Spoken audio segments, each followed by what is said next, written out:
How we doing? Guys, back there. Okay, Coach Longo.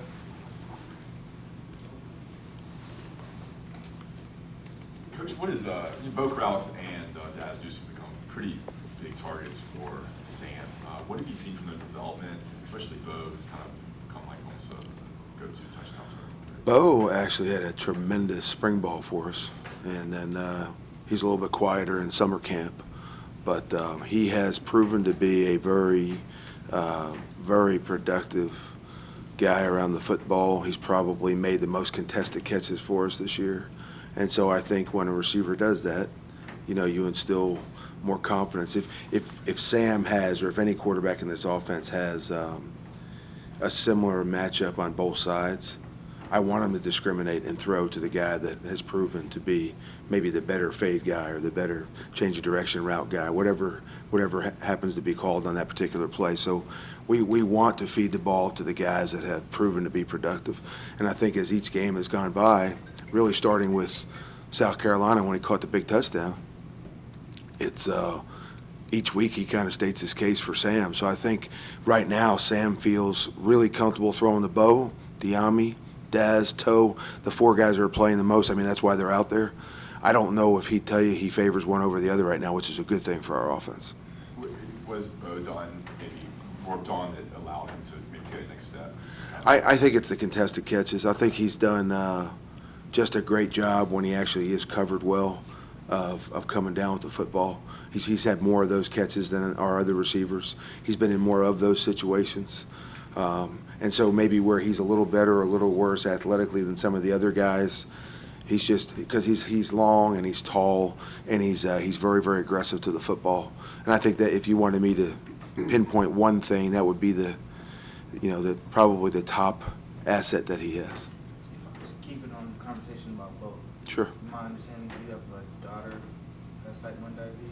I do. My 8-year-old daughter Gianna is a type 1 diabetic, and so she has something in common with Bo, and they have pretty interesting relationship. And he's handled conversations with my daughter very well, and he's kind of an inspiration to her. So they both live the same kind of life, and I think it's been great for my daughter to see Bo and what he's accomplished and how he handles his issues. And I think she kind of feels like if he can do that, so can she. So, and I think Bo probably does that for a lot of people, but I know it's been a huge benefit for my daughter. How might have you understood what he's going through? Well, it's a great point. I totally understand what he's going through because I live it every day with my daughter. So when he has similar issues, which he's managed very well, I don't think it's really affected him on the football field. And he had a little bit of an issue in the spring, and I think he kind of felt out a plan. He's got a strategy with all of our health people, and so that really has not been a factor football-wise. But I think when and if he ever did have an issue, I certainly am well informed because I live it every day with Gianna. Sam was a little tough on himself after the game the other day. Kind of took responsibility for a couple of sacks, or two sacks. What was different in his performance Saturday than before? That led to some of that. Sam and I talked. He's really he's very self-aware, and he's very humble, and he's extremely. He does almost really what I like to do with myself after the games. You evaluate your play calls.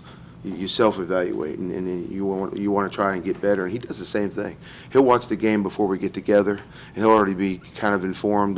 He knows what I'm going to correct him on. He had 5 plays in the entire game that he didn't execute to his liking or to ours, and so some of them became negative plays, and Sam wants to be perfect, and none of us are ever going to be. But when that's the goal, you have a greater opportunity to get close to it. And so we evaluated those 5 plays and we talked about them, and he'd love to have them back. The good thing about Sam is I don't think you'll see him make those same mistakes this week, and that's why he has just systematically gotten better from week to week. Another part of self-evaluation is some people will kind of stress over the mistakes they made. How does he handle processing those mistakes? Well, and that's what we do. So we just basically list between the two of us what we need to get better, and those are the things that you emphasize. And so if every player on your team ID'd and evaluated what they did wrong emphasized it during the week and got better, your team would get better every single week.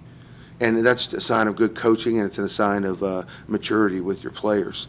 And I believe our team has gotten better every week. And so we have a lot of that going on at every position, not just with Sam. The first thing that pops out to me is Coach Thigpen and some of the linebackers. I think they've gotten better every single week, and it's not my job to evaluate them, but I think they're playing pretty good football. And they're another just a positive example, I think, of an aspect of our team that's getting better weekly. And Sam's no different. Some do it better than others. That's the challenge every week for every coach and every player.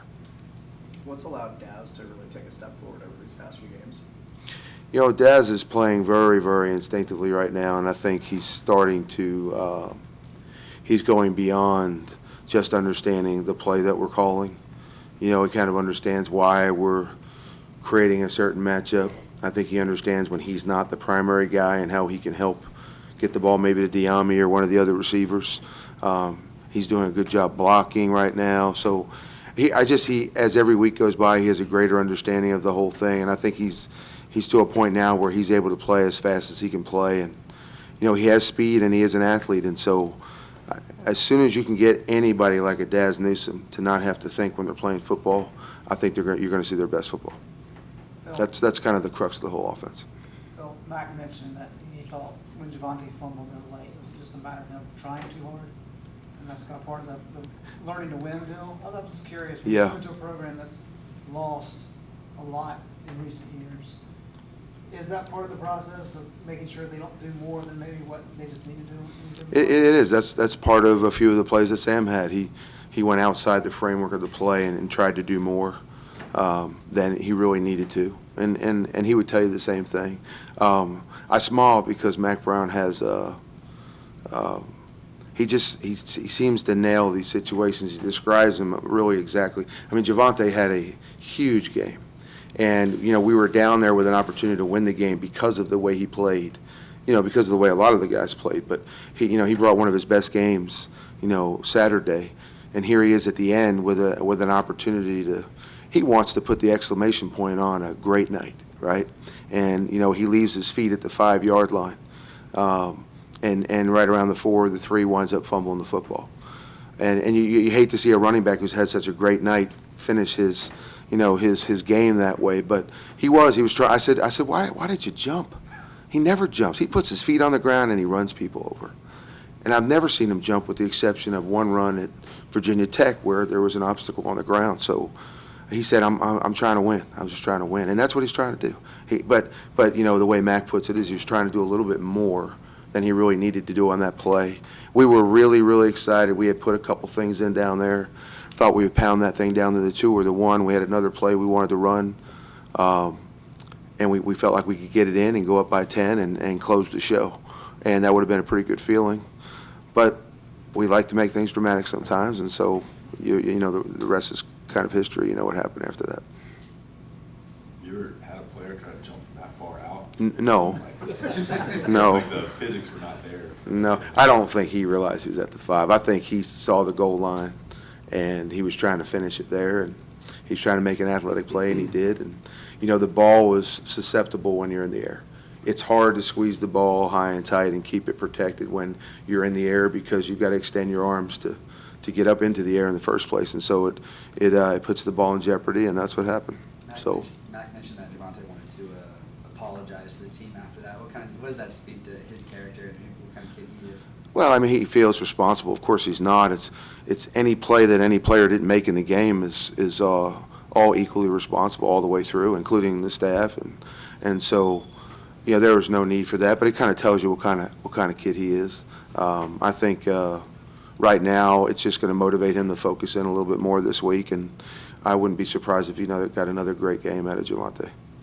Phil, how did the offensive line grade out in your opinion? I know 4 of the 5 starters played every snap, but I know Azudu and Montilus are still kind of trading a little bit. How did they grade out, and what's going on with that? They graded out better. I mean, we emphasized some of the mistakes that we made last week, and we didn't make them Saturday. I didn't feel that way in pass protection. I think we have some things that we want to shore up there that we have done better previously. That kind of popped into Saturday's game a little bit. But in the run game, Javonte did a heck of a job, but it's also a product of, our offensive line. I think we rushed for 205 yards, and Michael and Javonte and Antonio did a good job.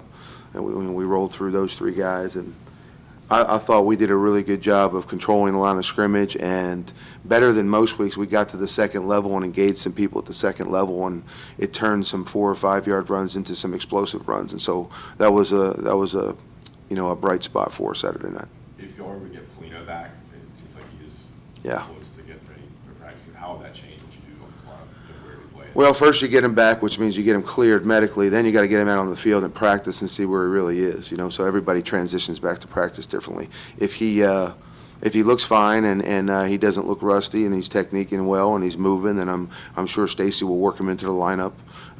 Tuesday will be our first time watching him really work out at on a physical level. So we'll know more probably after the end of the week. Brian Guard, Anderson. center, Carter Center, wherever. I mean, we'll need, we do need, and we want depth at both positions. And he has the ability to play both, Ross, so I think, we got to see where he is. 2, he has been snapping, so it's not like, he's taken 4 or 5 weeks off snapping. He's been doing that, for a while now. So it'll just be a matter of where do we think he can help us best. If you could single out an area where Brian has progressed the most since Nick went down and took over, what would it be? What area Brian has gotten better? Overall continuity, consistency. Snaps have gotten better, and we chart every snap in practice, every snap in games. When you have a bunch of X's over the picture of the quarterback on our snap chart, you have concerns, and that has dwindled and gone down, and we're getting a lot of snap consistency from him, and he's been doing a really good job mentally of making calls and getting us in the right position. So Brian mentally has gotten better week to week, and snap consistency has gotten better. What do you expect to see out of Virginia's defense this week? Well, now they're good now. These guys are, this is much like Clemson, they're much longer. This is a bigger defense that we're going to see here. They are rangier and longer up front at the second level and in the secondary. So it's going to feel a lot more like that game in terms of we're going to have to do a good job of refitting our hands up front on the O-line when they chop them off. We're going to have to do a good job of getting the hands of the DBs off us at receiver. That just adds another challenge. But so they're similar in that way. The 2 DNs are really, really good. Linebackers are very good. They do a good job pursuing to the football. They are very, very multiple in coverage.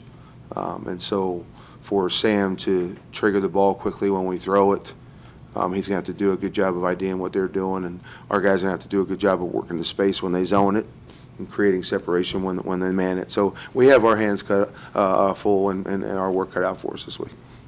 Is it similar to Duke with those multiple fronts, and does that help Sam? That's the week right after? System-wise they're different, but saying multiple coverage is it's pretty vanilla. They will run a lot of the things that Duke did coverage-wise. They're going to get there differently. They're going to present different pictures than we saw last week. And then just athletically, I think the biggest similarity is what we saw at Clemson. Great. All right, thank you, fellas. Thanks, Coach.